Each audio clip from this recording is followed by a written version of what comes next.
आज का चैप्टर है ये मैं आपको आरोह बुक में कंप्लीट करा चुकी हूँ कोर्स।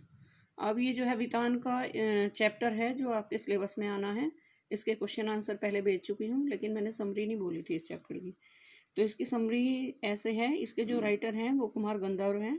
भारतीय गायिकाओं में बेजोड़ लता मंगेशकर, ये चैप्टर का नाम है।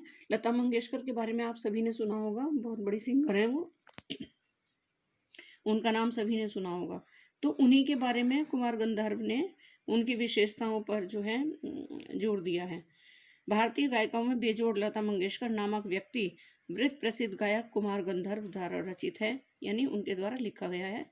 इसमें गायन के क्षेत्र में लता मंगेशकर के महत्व पर प्रकाश डाला गया है। जैसे मैंने आपको अभी बताया कि लता मंगेशकर की विशेषताओं पर प्रकाश डाला गया है। लेखक ने बरसों पहले बीमारी की दशा में रेडियो से एक विशेष गाना सुना। वह स्वर लेखक के कलेजे में धस गया, माने उसको, लेखक को वो गाना बहुत पसंद आ गया और वह उस गाने को सुनता ही रह गया। गाने के अंत में जब उसकी गायिका का नाम सुना लता मंगेशकर, तो उसे बड़ा आश्चर्य हुआ। उसे लगा कि सुप्रसिद्ध गायक दीनानाथ मंगेशकर की अजब गायकी ही नए रूप में उसकी बेटी की आवाज़ में प्रकट हो गई। यानी जो लता मंगेशकर थी उनके पिताजी भी बहुत फेमस सिंगर थे, उनका नाम था दीनानाथ मंगेशकर। तो जैसे सितार वादक विलायत खां अपने पिता से बहुत आगे बढ़ गए थे, उसी प्रकार लता मंगेशकर अपने ज़माने की नूरजहां जैसी गायिकाओं से कहीं आगे निकल गई। यानी जिस टाइम पर लता मंगेशकर ने गाना शुरू किया था उस टाइम पर एक नूरजहां नाम की भी सिंगर थी, बहुत पुरानी, आप लोगों ने शायद उसका नाम सुना होगा। तो वो बहुत अच्छी सिंगर थी, लेकिन लता मंगेशकर जो है अपनी गायकी के कारण उनसे भी आगे निकल गई। ये लता मंगेशकर हैं, आपने देखी भी होंगी फ़ोटो इनकी और सुना भी होगा इनके बारे में। लता के गायन ने चित्रपट संगीत के माध्यम से जन जन की अभिरुचि को संवारा है। यहाँ तक कि शास्त्रीय संगीत के प्रति भी लोगों का दृष्टिकोण बदला है। अब चित्रपट संगीत से लता का सदा हुआ सुरीला गान सुनते सुनते आम लोग भी स्वर में गाने गुनगुनाने, यानी ये जो संगीत चित्रपट एक संगीत की क्वालिटी है, वैरायटी है एक, और संगीत दो तरह के हैं, शास्त्रीय संगीत और चित्रपट संगीत। तो जो चित्रपट संगीत है उसमें लता मंगेशकर जो हैं वो उसके गाने गाती हैं, चित्रपट संगीत के। तो वो इतने अच्छे गाने हैं कि लोग जो हैं उनके गानों को गुनगुनाते हैं।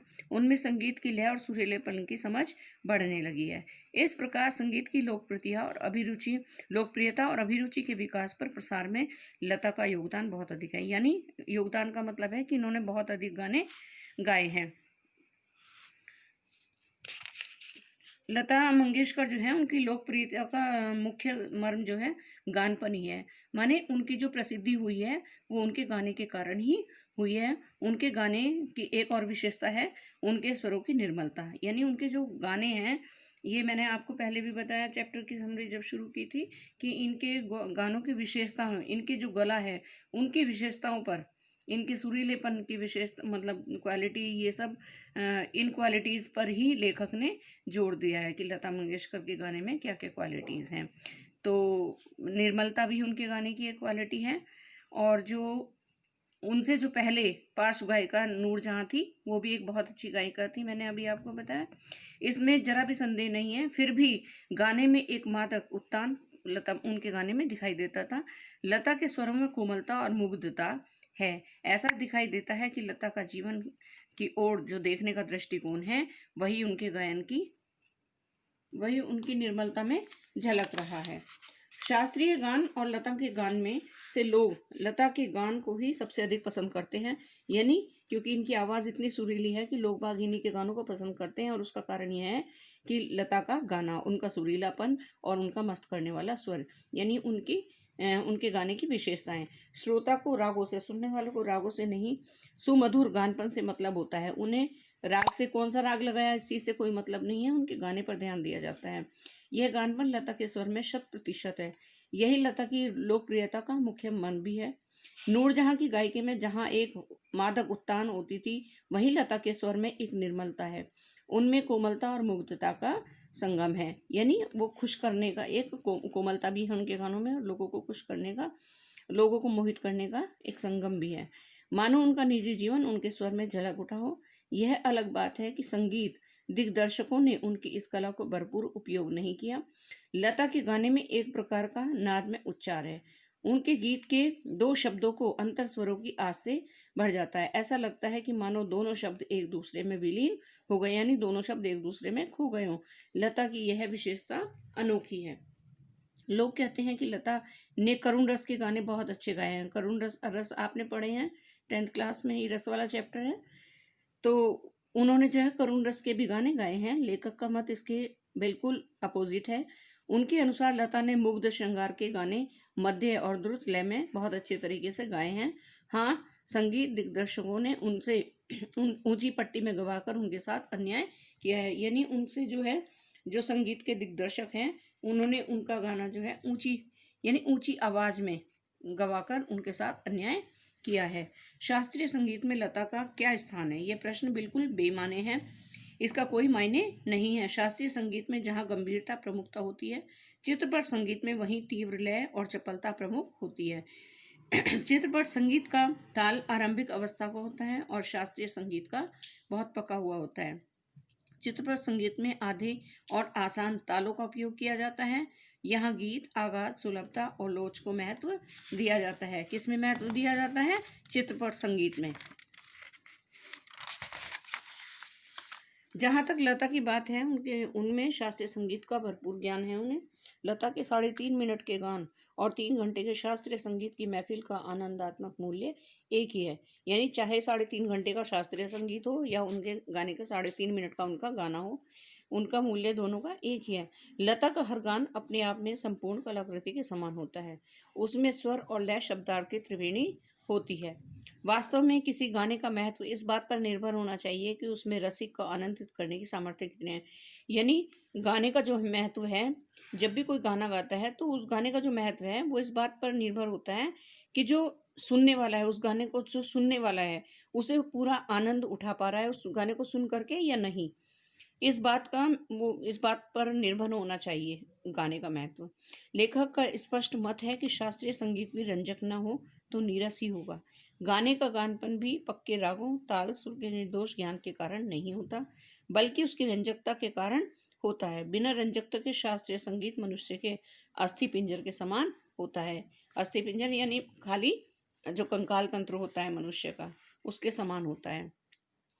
संगीत के क्षेत्र में लता का स्थान किसी खानदानी गायक के समान अव्वल माना जाना है। अव्वल माने सबसे ऊपर माना जाना चाहिए। किसी ने प्रश्न किया कि क्या लता की शास्त्रीय गायकों की तरह 3 घंटे की संगीत महफिल जमा सकती है? लेकिन लेखक उन्हीं से प्रश्न करता है कि क्या कोई शास्त्रीय गायक 3 मिनट की अवधि में ही लता जैसी कुशलता, रसोत्तकता से गा सकता है? यानी आपको अभी ऊपर बताया गया है कि जो शास्त्रीय संगीत होता है वो 3.5 घंटे का उसमें समय दिया जाता है और जो गाना होता है वो ज़्यादा से ज़्यादा 3.5 मिनट का। तो वो दोनों रिप्लेस नहीं हो सकते। तो ये यहाँ पर लेखक ने स्पष्ट किया है। शास्त्रीय गायक प्राय चित्रपट संगीत पर आरोप लगाते हैं कि इन्होंने जनरुचि को बिगाड़ दिया है। यानी मनुष्य का जो इंटरेस्ट है उसको बिगाड़ दिया है। लेखक कहता है कि उल्टे चित्रपट संगीत ने लोगों की रुचि को सुधारा है। लेखक का मत है कि शास्त्रीय गायक आत्मसंतुष्ट तरह के प्राणी हैं। उन्होंने शास्त्र शुद्धता को कर्मकांड की तरह तूल दे रखी है, जबकि चित्रपट संगीत ने अभिजात्य संगीत को लोगों तक पहुंचाया है। आज लोगों को शास्त्र शुद्ध और नीरस गाना नहीं बल्कि सुरीला और भावपूर्ण गाना चाहिए। चित्रपट संगीत की लचकदारी उसकी सबसे बड़ी शक्ति है। चित्रपट संगीत की मान्यताएं, झंझटें और चुनौतियां अलग तरह की हैं। यहाँ नवनिर्माण की संभावनाएं भी बहुत हैं। बड़े बड़े संगीतकार शास्त्रीय रागदारी का, लोकगीतों की धुनों का भरपूर उपयोग कर रहे हैं। वे धूप की तरह कौतुक करने वाले पंजाबी लोकगीतों का, बादल की तरह घुमड़ते राजस्थानी लोकगीतों का, घाटियों में गूंजते पहाड़ी लोकगीतों का, ऋतु चक्रों का, खेती से संबंधित कृषि गीतों का भरपूर उपयोग कर रहे हैं। वास्तव में चित्रपट संगीत का दायरा बहुत बड़ा है और उसमें अनेक अलक्षित प्रयोग करने की गुंजाइश भी बनी हुई है। तो ऐसे इस चित्रपट संगीत की क्षेत्र की लता अनभिशक्ति सम्राज्ञी है और कोई भी पार्श्व गायक गायिकाएं हैं पर लता की लोकप्रियता इन सभी से कहीं अधिक है। यानी जो लता मंगेशकर हैं वो अपनी सिंगिंग के कारण सबसे ज़्यादा पॉपुलर हैं। उनकी जो लोकप्रियता के शिखर का स्थान वो जो है वो अचल है। बीते अनेक वर्षों से वह गाती आ रही हैं और फिर भी उसकी लोकप्रियता अबाधित है, यानी कोई उनको तोड़ नहीं है, उनका कोई काट नहीं है।